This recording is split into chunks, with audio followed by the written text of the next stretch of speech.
Masterizer. Sanibona kupart 93 la siqala khona kolushin owabona uIan noAlex benza sex ngokuthi uBradley wayelandela ngemuva kangabona washesha wajika ulushin etshela uBradley ukuthi sengikhumbulele ukuthi uIan akekho. Wathi uBradley wazengani ngoba unokhanga eminyaka. Wathi ulushin ukuthi sengiyakhumbula ukuthi ugcine ehambile. Wathi uBradley kanjani ngoba nayi imoto yakhe. Wathi ulushin khona imoto efikile azolanda uIan. Wathi uzasamba eBradley siphindele emuva. uBradley wayenganelisekile ethi pho kanti ngabuye pho Alex. Wathi ulushin namangazi ethi uBradley ubeshiya ingane zodwa nentombazane eyibhebisi sitha naye befuna ukuhamba. Wathi ulushin asambe. Wathi uBradley hayi ngisaye endlini kodwa makwenzeke fonela uNatalie ungazisi. Wathi ulushin okay ngizokutshela. Ethi ulushin ngoba nezingane isele zodwa vele uhambe endlini Bradley. Wathi uBradley ayisele zodwa isele noMars. Wathi ulushin kanti noMars ukhona wavuma uBradley. Wahamba uBradley seya kwakhe nolushin eseya kwakhe. Wafika ulushin emzini wakhe wangena ulushin wathi uNatalie nihambe kanjani. Wathi ulushin yazi indlela othanda ngayo indaba Natalie ungikhumbuza lesisalukazi kwakuthiwa uMrs Ross esasihlala phambi komnyango siphuza inkomishi yetiye. Wase yasilingisela ulushin ukuthi sasikhuluma kanjani. Ethi sasithi unganyatheli lapho utshanini bami uhlukane namakati ami. Don't come on my grass. Don't put your foot near my grass and leave my cats alone. Wadide uNatalie wathi ukhuluma ngani mangifanisa nezalukazi. Wathi ulushin wenziwa yini uthanda indaba zabantu. Wathi uNatalie kuphakathi nobusuku manje makunokho umuntu eminyango sekushaye ngisho 12 wasebusuku kusuke kukhona udaba olukhulu olwenzekile. Njengoba uBradley befike ezofuna uAlex nje wena ungiziba ngokungifanisa nezalukazi oMrs Ross. Ngiyakwazi ulushin sengihlale nawe kakhulu likhulu udaba oluficile lapha ongifihlela lona ongafuni ukuthi ngilazi. Phendula umbuzo wami nimficile uAlex endlini kaIan noma cha. Wathi ulushin asemficanga. Wathi uNatalie yini lo ngifihlela yona lushin oyifice endlini kaIan lo ungafuni ngiyazi ngoba ngikhathele wena ungidlalisa le game yakho ngitshela ukuthi nihambe kanjani nificeni lapha otherwise ngizomfonela uAlex noma ngihambe ngendlini kaIan ngiyibonele mina. Ulushin wakhuza uNatalie wathi Natalie ungayenzi leyo nto. Wathi uNatalie then ngitshele ukuthi uboneni ngoba khona into oyibonile. Wathi ulushin okay mase ngikhuluma iqiniso kuAlex ukhona endlini kaIan bafice benze sex. Wethuka uNatalie ebuza kulushin ukuthi userious nowavuma ulushin. She's over at Ian's house in his house having sex. Are you serious?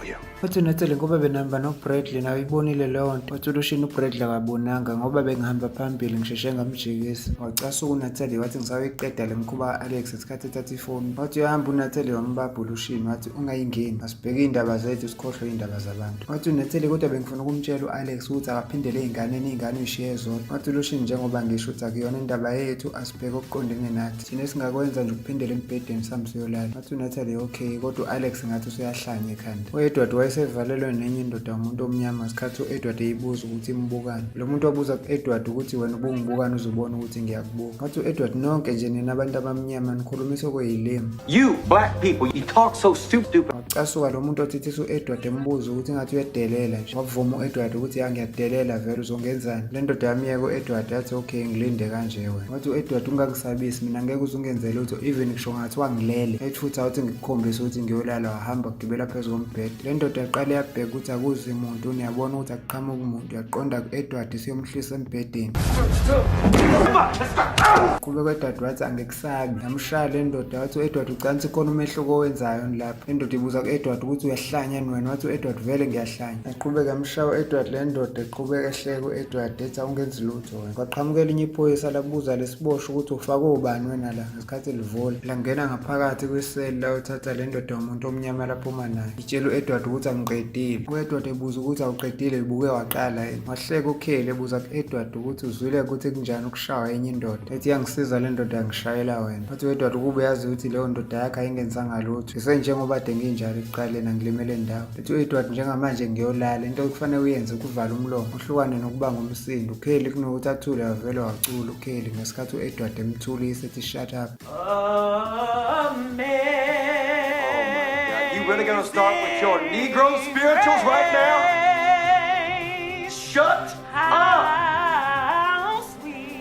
Wathi uKhele ukuthi Edward kukhona into ebuhlungu ezokwehlela wena. Wathi uEdward akusoze kwenzeka lutho ke iprofeto zakho ziyabheda. Ethi uEdward futhi awuthi ngihambe ngiyolala. Ethi uKhele ngiyakutshela njalo Edward uzovelelwa into ebuhlungu yenziwa umuntu futhi omthatha kancane. Wathi uEdward usungakwazi ukukuthula ngoba sengilele manje. Wathi uKhele wakhumbule lamagama engiwashoyo Edward. uMarcel esaphethe ilaptop kaAlex ethi angiwakholwa wonke lamadoda amaningi kanje. Wathi uBradley Mars ngicela ungangikhumbuzi leyo nto. uMarcel wavala ilaptop wathi Bradley kuzomela mina nawe sihambe siyotest. Wathi Bradley mina nginalutho. Wathi uMarcy wazi ngani ukuthi awunalutho? Ngisho ngathi ubungacheat kodwa mawulala nomuntu obenzayo wonke lo msebenzi ongaka kuyadingeka ukuthi uyokwenza i-HIV test. Nami ngizohamba ngiyokwenza i-HIV test. Wathi Bradley okay sohamba. Wathi uMarcy futhi uzofana uphinde umuse enkantolo u-Alex ngoba akukwazi ukuthi u-Alex namanje usathola uhafu womholo wakho kodwa still usakwazi ukunyamalala nje ashiye ingane zodwa kanje ebusuku. uMarcy wabeka i-laptop wasukuma. uBradley wambuza ukuthi uyaphi. Wathi uMarcy usho ukuthi awuyezwa ingane ukuthi iyakhala. Wathi uMarcy khululeka ngizohamba ngiyomthatha. Yena akazi lutho ngeke aye kwakhale kanje. Ngathi uMarcy ehambe seyothatha ingane upstairs. uMarcy wayehleli phezu kombhede ka-Alex ephethe ingane eyitshela ukuthi uyaxolisa ukuthi izalelwe phakathi kwesiphithiphithi esinjengalesi. Ethi wena wazi lutho awunacala. Avele wakhala uMarcy. Kwangena uBradley. Wayithatha uBradley ingane ebona ukuthi kwamuntu oyiphethe uyakhala. Ethi ngiyaxolisa Bradley ukukhala ngiphethe ingane. Wathi uBradley ngiya-understand. Wathi uMarcy ukuthi ngicasulwe lento ka-Alex umosha yonke indawo la asuke edlule khona. Angimkhohlwa nje ngoba ungibhidlizela umshado. Wathi uBradley bungasajabulile nawe emshadweni. Wathi uMarcy ngiyazi. Wathi uBradley ngeke siblame u-Alex ngayo yonke into. Esingakwenza thina ukuyifundisa ukuqhubeka nempilo. uPatricia wayetshela uRick ukuthi asihambeni manje sekuyoze kuphume ilanga. Ethi uPatricia ngifuna ungihambise ekhaya. Wathi uRick okay. Wathi uPatricia phela ungayitsheli ukuthi khona ozokuthola ngeke uthole lutho. Wathi uRick kanti ngeke ngithole lutho. Wathi uPatricia kanti ucansi mina ngizolala nawe. You think I'm sleeping with you? Wathi uPatricia futhi wathi ngifonele i-taxi cab ngeke udrive wena udakwe kanje. Wathi uRick vele ngeke ngidrive mina nawe sihlale emgwaqeni owodwa. Wathi uPatricia pho ucansi ngizohamba ngenyawo ngize ngiyofika ekhaya. Wathi uRick izindlu zethu azikho kude nala eTavern. Wathi uPatricia khohlwa kama ucabanga ukuthi ngizohamba ngenyawo ngize ngiyofika endlini mina. Wathi uRick kodwa information about isonto besize ngayo la unganginikezi. uPatricia wavula isikhwameni sakhe wakhipha enye envelope wayinikeza uRick. uRick wayifunda lencwadi. Wathi uRick ayibule affidavit inesign nestamp. Ngabe uyiphethe sonke lesikhathi wavuma uPatricia. Ethi uPatricia yona yonke information engiyaziyo about isonto lakaKane ngiyabanikela ukuthi iba expose ngokukhohlakala kwabo njengoba ngingasasebenzeli khona. Wathi uRick ngiyabonga phethe mkhulu kakhulu umsebenzi osuwenzile. Wathi uPatricia lo yakheli wakho angimthandi kodwa ke ngiyamzwela isimo abhekene naso. Wathi uRick le affidavit ziyanamathiselwa nesil. Wathi uPetty ngoba inobufakazi obufungele. Ethi uRick wenze yonke lento Patricia. Wathi uPetty ngoba sengikhathele imkhuba yalaba bantu ufuna nokuyibona iphela lento yabo abayibiza ngesonto. Wathi uRick ngale information sengikuthole konke. Wathi uRick woza sambi bahamba benoPatricia sebephuma ebhange. uSteven wafika ezobingelela uKelly. Wathi uKelly ngiyabonga nangokuthi ungifonisile ebusuku. Wathi uSteven yabe ngifuna ube right Kelly. Wathi uKelly yasengizizwa ngengcono ngaphandle kwalesilimo esinext door. Asuka lapho uSteven wahamba eEdward. Wathi uEdward Steven usuyidlalile le game yakho manje usungangikhipha la. Wathi uSteven ukuthi unesicefe awazi uzoyeka nini ukuya endlini kaEsperance. Wathi uEdward mina ngisakhokhela imortgage yalo yamuzi so uyafana nokuthi umuzi wami akekho umuntu ozongivimba ukuthi ngene khona. Wathi wena into ongayenza nje ukukhipha ukhiye uvule la. Wathi uSteven ngeke yenzeke manje leyo nto ngisazoyoprocessa i-paperwork asale kanje u-enjoy ukuhlala. Nkathi uEdward ethetha wahamba uSteven. uKelly wahleka uEdward nkathi uKelly sebuyele embhedeni wakhe.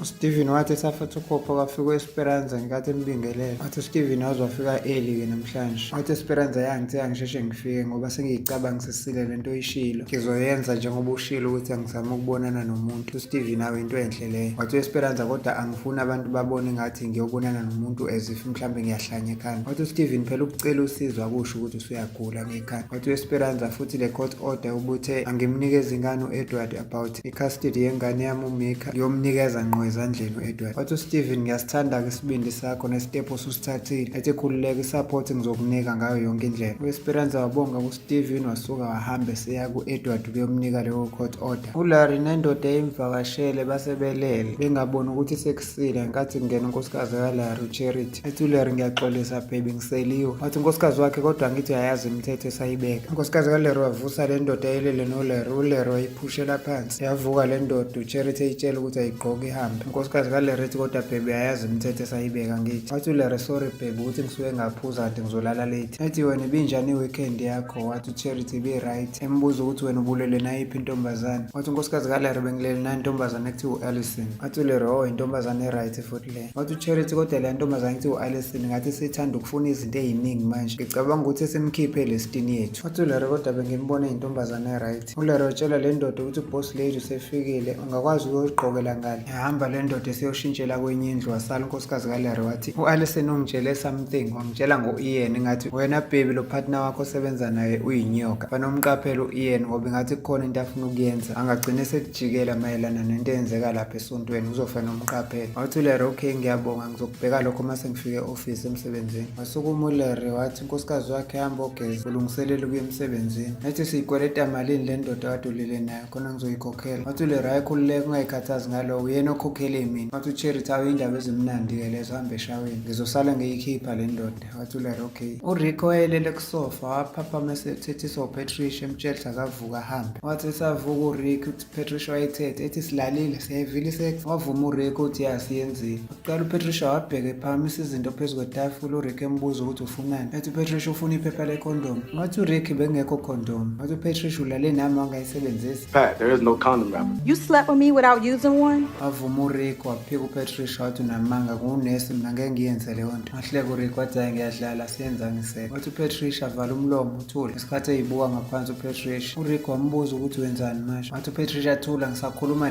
yami ukuthi ingitshela ukuthi khona into esiyenzile izolo ebusuku What are you doing? I'm communicating with my vagina. I need her to tell me what we did last night. wathi uRick okay ithini-ke yona wathi uPatricia ngithe thula sisakhuluma naye uPatricia wathi ngempela girl okay girl Patricia okay ithaya senzanga lutho wathi uPatricia gqoke into zakho uhambela endlini wenze sure ukuthi awutsheli umuntu emsebenzini ngalento wathi uRick okay khululeka ngeke ngize ngitshele muntu uLucian wayebuza kuNatalie ukuthi konje i-leave yakhe iphelile wavuma uNatalie wathi hayi i-leave yami iphelile ngiyoqala eBurgerfast namhlanje wathi uLucian nenye yezinto ebengifuna siyikhulume about wena nokusebenza eBurgerfast wathi uNatalie kunani ukusebenza kwami eBurgerfast wathi uLucian bengicabanga ukuthi usalusuyeka umsebenzi usalusuhlala ekhaya full time wathi uNatalie Lucian sengisebenze impilo yami yonke kanti futhi ukuya kwami umsebenzi ngangiphoqa ukuthi ngidependele kuwena ngayo yonke into noma ngifuna imali fanele ngikhulume nawe wathi uLucian awungithembini wathi uNatalie akuwe ngokuthi ngiyakuthemba noma cha kodwa ngeke ngikwazi ukwenza into engingayijwayele wathi uLucian kungaba kuningi okungangenza ukuthi ngithiyeke umsebenzi ethi angazi ungathini uma ngingathi ngifuna enye ingane wahleka kakhulu uNatalie ethi uNatalie siney'ngane ey'ntathu already la besiba nenye ingane yesi-4 uJustice wathi uLucian pho kunani wathi uNatalie kanti userious yini wavuma uLucian wathi uNatalie hayi angazi ngisazoyicabanga le nto besakhuluma kwafika uRick wazonokha emnyango uLucian wavalelisa kuNatalie ngesikhathi esephuma uLucian waphumela ngaphandle wathi kuRick anibofona madoda wathi uRick lokho engikuphethe bekungayidingi i-phone call bekufuna ngize ngqo isikhathi emnika le affidavit ayinikezwe uPatricia uRick etshela uLucian ukuthi noPatricia bebuya sebenzele khona esontweni uyazazi izinto ezenzeka ngaphakathi wathi uLucian lento ebhalwe la izosisiza kakhulu especially uma sizoyihlanganisa nalo bufakazi obuphethwe uKelly wathi uRick ayesesibatholile Lucian wathi uLucian yabonke lo bufakazi ufanele buthole i-prosecutor bahamba beyongena emotweni sebeye emsebenzini uEdward wamemezela inye iphoyisa eladlule etshela ukuthi alize noKelly zomvulela la wahleka uKelly wathi uzobolela la ejele wena wathi uEdward uyisifebe esiyisilima kunazo zonke sengangayibona ungafika uthandane nendoda uyigwazi uphinde uthandane nenye uphinde uyidubule ngesikhathi esaqhubana nokukhuluma uEdward kwaqhamuka uSteven ethi awuhlukane noKelly wena wathi uEdward ngithe khipha ukhiya wena ungivulele ngiphumele wathi uSteven uzophuma kanjani uboshiwe uyisiboshwa wena wathi uEdward ngizoze ngiboshwe ngenzeni wathi uSteven wasukela umuntu wamshaya ibha andizolo bushayela imoto uphuzile ubheme nama-drugs nasemotweni yakho kutholakala iy'dakamizwa ethi uSteven ne-blood alcohol level yakho ibiphezulu nanegazi lakhe litholakale lixuba inqwaba yama-drugs ahlukahlukene wathi uEdward uma ucabanga Steven mina nginendaba ngendaba zama-blood test ngoba wena ngabe uthatha ukhiye ungivulele ngiphume ngihambela uSteven wabingelela uKelly embuza ukuthi uright yini wathi uKelly ayi uright ebuza ukuthi uLucian akakafiki yini wathi uSteven no akakafiki kodwa ngizomtshela azokubona uma esefikile wathi okay ngiyabonga hamba uSteven uRandall wayebheka something ephequlule emgqomeni wakhe kadoti ngesikhathi kwehla uLarry emotweni yakhe eze kuyena uRandall ngenkathi efika uLarry ehleka casuka uRandall embuza ukuthi uhlekani ethi uRandall ngoba ngakutshela ngathi suwa uBradley umakhelwane wami owangwisa from iladder ethi kumanje kade destroy umuzi wami wazwabhala odongeni ngespray paint ethi uRandall ngifuna ukuba suwa uBradley noMars uLarry wathi ngizokwenza lokho uma ungilethele ubufakazi wathi uRandall ngenabo ubufakazi ubu-hard drive omunye original bawuntshontsha lo oyi-backup angazi bawubulala ngani ngoba ufile wathi uLarry kodwa ngoba ngiqalaza nje endlini yakho amakhamera ngiwabona wathi uRandall akhona amakhamera endlini yami ngeke uze uwabone ngoba abizwa ngama-hidden cameras wathi uRandall kunokungibuza yonke le mbuzo wena focus ekutheni uyabasuwa laba bantu wathi uLarry njengoba ngishilo ngeke ngikwazi ukubasuwa ngaphandle kobufakazi wathi uLarry nginikeze phela lo hard drive ofile wathi uRandall yekele mina ngizoyifunela i-evidence ela kulo hard drive ofile kodwa wena wenze sure ukuthi mase ngikulethelea leyo evidence uyabasuwa labantu wavuma uLarry wathi okay ngizokwenza lokho uEsperanza wafika ezobona uKelly ngesikhathi bebinge sibingelelane ethi uKelly ukhumbula ingane yakho Justice. Ethi Esperanza ngiyazi ngiya-understanda Kelly. Ethi uKelly angithi uyamazi ukuthi uba uvalelwe la next door. Wavuma Esperanza wathi ngiyazi sona sizathu esingilethela ngizomseva ngincwadi ye-court order for custody yengane yami. Wethuka uKelly wathi hawu ngiyakubongela ntombazane. Ethi uKelly ayizoba mnandi-ke leyo nto. Wathi Esperanza ngeke ube mnandi, uyamazi naye ukuthi uzohlanya kanjani. Wathi uKelly phela ngeke uyeke into ebalulekile ngoba unqena lokho kumele wenze lento okufanele uyenze. Wathi uKelly nami nje Esperanza mangiphuma la ngifuna ukulwa ngawo wonke amandla ukuthi impilo yami ibuyele esimeni. Wathi uKelly phela Esperanza sengizophuma la. Wathi Esperanza ngiyazi. Wathi uKelly awazi wena ngithi ngiyaphuma. Ethi uKelly uTravis uyenze lento kubantu besifazana abaningi. Ethi Esperanza userious ngaleyo nto Kelly. Wathi uKelly njengoba ngikutshela Esperanza konomama bangayithandanga leyo nto bangilethela bonke ubufakazi. Ethi lo mama unginike sengathi unginikeza iBhayibheli kanti phakathi kugcwele zonke izithombe nama-contact alawo ma-victim. Ethi uKelly ngithi Esperanza ngiyaphuma la. uKelly wagcina sethethe sethi uTravis uyena owamosha impilo yami ngingenzanga lutho. Isikhathi esememeza kakhulu uKelly uEsperanza wayemthulisa ethi akahlise umsindo. Ethi Esperanza ngiyakuzwa Kelly kodwa lento ungayikhulumeli la. Wathi uKelly ukuthi vele kufanele empilweni wenze lento okumele uyenze. Wathi Esperanza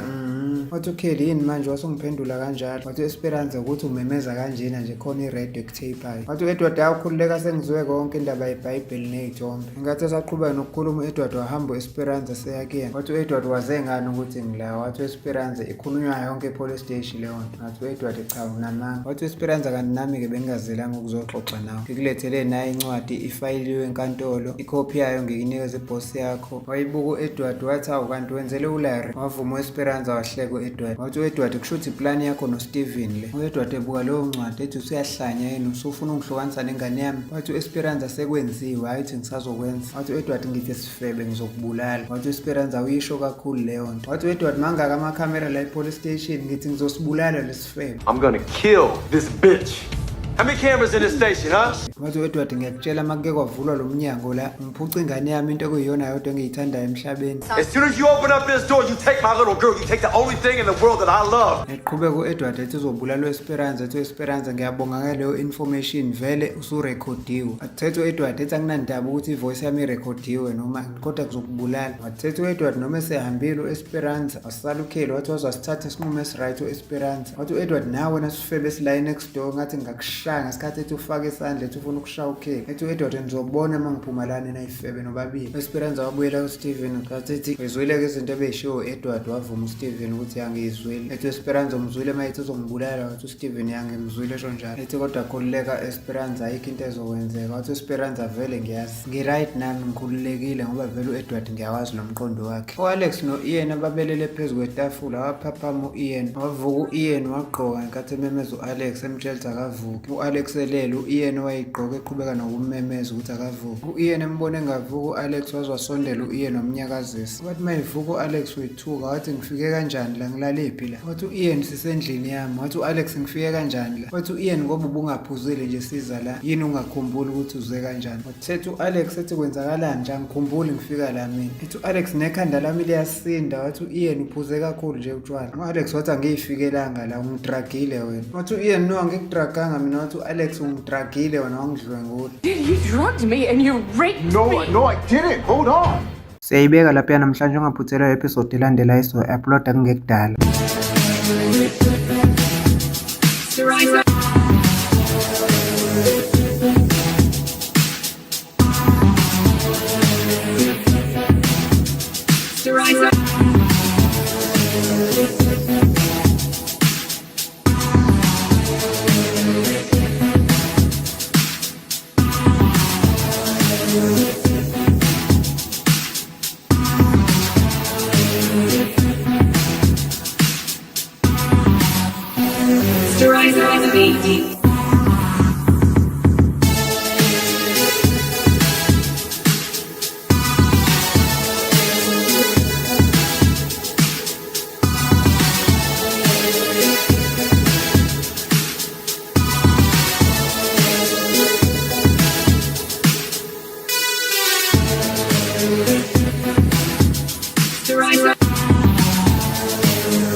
for watching Steriza TV, and please don't forget to like, subscribe and hit the notification bell for more videos like this.